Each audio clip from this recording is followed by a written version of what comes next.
অবশেষে জঙ্গলির জঙ্গলিগিরি শেষ করেই আসলাম, কারণ কালকে আমাদের অফিস চালু, তো অবশ্যই সময় পাওয়া যাবে না, যার কারণে আজকেই দেখা শেষ করে আসলাম। যতই হোক যুদ্ধ করে যা দেখলাম। তো আমার এই জঙ্গলির জার্নিটা কেমন ছিল সেটাই আর কি তোমাদের সাথে জানাইতে আসলাম। চলো সেটা নিয়ে কথা বলি। হ্যালো, আমি আলামিন তোমাদের সবাইকে ওয়েলকাম করছি রাইট রিয়াকশন ইউটিউব চ্যানেল থেকে। তো এই যে জঙ্গলি, এই যে সিনেমাটা, এটার যে টিকিটটা যে আমি কাটছি না, তো আমার কাছে মনে হলো যে এই যে টিকিটটা যে আমি কাইটা যে সিনেমাটা দেখতে গেছি, পুরো টাকাটা আমার উসুল হয়ে গেছে। মানে এই কথাটা আমি বলতে চাইতাছি যে খুবই উসুল হয়ে গেছে, খুবই এক্সাইটিং ছিল, খুবই ভালো লাগছে, দারুণ একটা স্ক্রিপ্ট। আফসোসজনক বিষয় যে আমি এটা বলতে পারবো না, একদমই বলতে পারবো না, কারণ মানে এই সিনেমাটা আমার পুরা হতাশার ভিতরে ডুবাই দিছে। যাক ভাই, আমি স্টোরি নিয়েই কিছুটা কথা বলি। এই সিনেমাটা হইতেছে এমন একটা সিনেমা, যে সিনেমার যে স্টোরিটা, এটা হইতেছে যে একটা ব্যর্থ প্রেমিক যে নাকি প্রথমে একটা প্রেমে পড়ে, তারপরে সেই মেয়ে তারে বিট্রে করে চলে যায়, যার কারণে সে এতটাই ডাউনফলে চলে যায় যে সে একদম ভাইঙ্গা চুইরা একেবারে পুরো নষ্ট হয়ে যায়, ছেলে জঙ্গলি হয়ে যায়, ছেলে পুরাপুরি নষ্ট হয়ে যায়। তারপরে যে তার লাইফে একটা নিষ্পাপ একটা বাচ্চা তার লাইফে আসে, আর সেই বাচ্চাটাই তারে কিভাবে জঙ্গলি থেকে মানুষ বানায়, সেই জার্নিটা নিয়ে যদি তোমার কিছু মানে এন্ডে যায় কিছু কি হয়েছে এই জিনিসটা জানতে হয়, তো অবশ্যই যায় তোমার জঙ্গলি সিনেমাটা দেখতে হবে। তো এই যে সিনেমাটা সর্বপ্রথমেই যে পার্টটা, যে প্রেমে ধোকা খায় পুরা ভাইঙ্গা চুরা ভিতর থেকে নষ্ট হয়ে গেছে, পাগল হয়ে গেছে, আমার সর্বপ্রথম প্রশ্ন হয়েছে এটা যে দিঘির এই ক্যারেক্টারটা কি কোনো দরকার ছিল সিনেমার ভিতরে? এই যে দিঘির যে ক্যারেক্টারটা দিচ্ছে, এটা কি দরকার যে লাগছে? এটা কি কারণে ওই জায়গায় ছিল, কেন ওই জায়গায় ছিল? আর এই কারণেই জঙ্গলি হয়ে গেছে সিয়াম, এই জিনিসটা কিভাবে হইলো? মানে এই যে জঙ্গলি, এই যে কি কারণে জঙ্গলি হইলো, এই ক্যারেক্টারটা জঙ্গলি কেন হবে? আমার প্রশ্ন হয়েছে ওইখানে, যে এই ক্যারেক্টারটা কেন জঙ্গলি হবে? এমন তো কিছু হয়ে যায় না যে একদম ভিতর থেকে ভাইঙ্গা চুইরা নষ্ট হয়ে গেছি। দেখো ভাই, আমি আফরান নিশোর দাগি সিনেমাটাও দেখছি, ওইটা না ভিতর থেকে পুরো টাচ করে নিয়ে গেছে। এই সিনেমাটা দেখার আগেও আমি কয়েকটা রিভিউ দেখছিলাম যে আসলে সিনেমাটা কীরকম, পাবলিক রিভিউ ভালো পাইছি। আমি রাজ ভাইয়ের ভিডিও দেখছিলাম, রাজ ভাইয়ের ভিডিও দেখে আমি যতটুকু জানলাম যে এটা নাকি খুবই স্লো একটা স্ক্রিপ্ট। তারপর আমি সাহস নিয়ে দেখতে গেছি যে না, পাবলিক তো কিছু লোক দেখলাম কানলো, কিছুটা তো স্টোরি ভালো হবে, হয়তো রাজ ভাইয়ের ভালো লাগে নাই, আমার লাগতে পারে, আমারও লাগে নাই।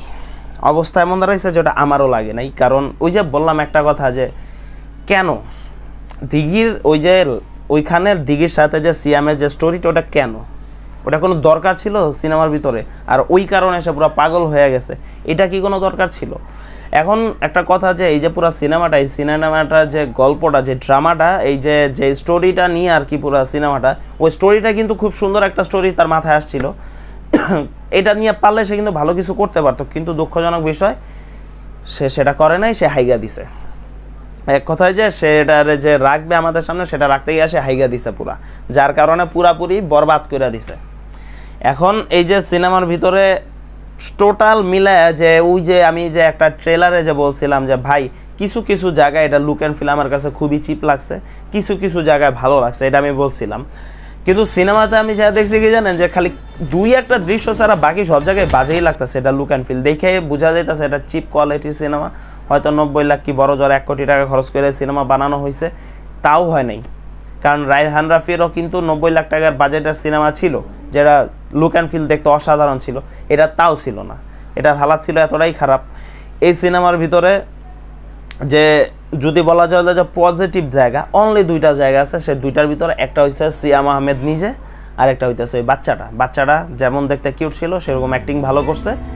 আর সিয়াম আহমেদ কষ্ট করছে, এই সিনেমার পিছনে ভালোই কষ্ট করছে। পুরো সিনেমাটা এক কথা বলতে গেলে সিয়াম আহমেদের কাঁধে, সে কাঁধে করে নিয়ে বয়ে যাইতেছে, এই আর কি অবস্থা। এই যে বুবলির কথা যে আমি বলছিলাম, যে সে তো আবার কমার্শিয়াল সিনেমাতে গেলেই হাইগা দেয়, এখানেও সেম কাজই করছে, সে পুরো ঢেলা দিছে। এমন কাজ করছে যে আমার মনে হইতেছে যে সিয়াম আহমেদ আর দিঘি আর হইতেছে বুবলি, এই 2টা ক্যারেক্টার যদি নাও থাকতো না এই সিনেমাতে, কোনো ইফেক্ট পড়তোই না, এরকম আমার কাছে মনে হইতেছে। কারণ এই 2টা ক্যারেক্টার আমার কাছে এক্সট্রা মনে হয়েছে, এরকমভাবে কাজ করছে এটাতে। ভাই বিশ্বাস করবেন না, সিনেমা হলে আমি সিনেমা দেখতে গিয়ে আমি কী করছি, সিনেমা না দেখা আমি বৈশা এই যে পলাশের যে একটা নতুন যে নাটক আসছে, যে নাটকের নাম হচ্ছে খালিদ, আমি বৈশা সেটা দেখতেছিলাম। এটা রিভিউ আসবে, অবশ্যই আসবে, আমি ওইটাও দেখতেছিলাম বৈশা। তাহলে বুঝেন যে মানে কি কাজ হয়েছে, এতটা স্লো স্ক্রিন প্লে যে আমার অন্য কিছু দেখতে হইতেছে। যাক ভাই, আমার তো ভাই পুরো টাকাটা হতাশা দিয়ে ভরে গেছে, ঠিক আছে। তোমাদের কার কি অবস্থা এই সিনেমা দেখে অবশ্যই কমেন্ট বক্সে জানাইতে পারো। আজান দিয়া ফেলছে, তো ভিডিওটা লং না করি। যদি চ্যানেলে নতুন হয়ে থাকো অবশ্যই চ্যানেলটা সাবস্ক্রাইব করে বেল আইকনটা ক্লিক করে অবশ্যই পাশে থাকবা। দেখা হচ্ছে নেক্সট ভিডিওতে, ততদিনে সবাই ভালো থাকো, সুস্থ থাকো, নিজের খেয়াল রাখো। আল্লাহ হাফেজ।